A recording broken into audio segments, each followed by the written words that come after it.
আসসালামু আলাইকুম রহমতুল্লাহ। আমার সকল দিন ভাই বোনেরা, একটা বিশেষ চিন্তা করলে মানে আমার কাছে খুব খুব আফসোস লাগে। এটা বিষয়টা হলো আমাদের দেশে বেশিরভাগ আমাদের দেশের মানুষ বলতে পার্সেন্ট বলি কি করবো, আমাদের দেশের মানুষ বেশিরভাগ মানুষ ধর্ম পালন করে বাপ দাদার ধর্ম হিসাবে। রাসূলুল্লাহ সাল্লাল্লাহু আলাইহি ওয়াসাল্লাম ধর্ম হিসাবে ধর্ম পালন করতেছে না ইসলাম ধর্ম। আমাদের দেশে বেশিরভাগ মানুষ হিন্দু ধর্ম অনুসারে যেরকম বাপ দাদা ধর্ম হিসাবে হিন্দু ধর্ম পালন করতেছে, আমাদের দেশের বেশিরভাগ মুসলমান ইসলাম ধর্ম পালন করতেছে বাপ দাদা ধর্ম হিসাবে। রাসূলুল্লাহ সাল্লাল্লাহু আলাইহি ওয়াসাল্লাম ধর্ম হিসাবে পালন করতেছে না। রাসূলুল্লাহ সাল্লাল্লাহু আলাইহি ওয়াসাল্লাম ধর্ম পালন করতে হলে আমাদেরকে অবশ্যই কোরআন পড়তে হবে, কোরআন বুঝতে হবে, কোরআন মানতে হবে, হাদিস পড়তে হবে, হাদিস বুঝতে হবে, হাদিস মানতে হবে।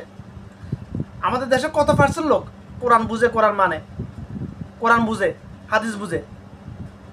হাজারে দুই চারজন, শতে একজনও নয়, হাজারে দুই চারজন কোরআন বুঝে। মানাটা অপশনাল, মানার পর কথা বলে কোরআন বুঝে, হাদিস বুঝে হাজারে দুই চারজন। এই জন্য এই জাহেলিয়াতের কারণে আমাদের দেশের বেশিরভাগ মানুষ ইসলাম ধর্ম পালন করতেছে বাপদাদার ধর্ম হিসাবে। যে বাপদাদার আমল থেকে যেভাবে করে আসছে আমরা ওইভাবে করতেছি, বাস।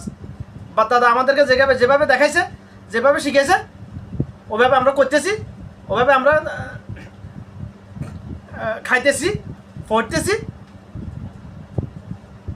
ব্যবসা বাণিজ্য করতেছি, বাস। এটাই আমাদের দেশের ইসলাম ধর্ম।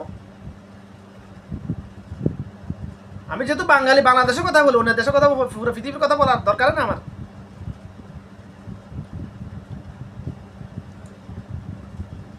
প্রমাণ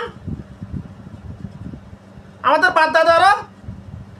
বাপ দাদারা শুধুমাত্র শুকরে কুকুর গোস্তকে হারাম মনে করছে, বাকি সব কিছুকে হালাল মনে করছে।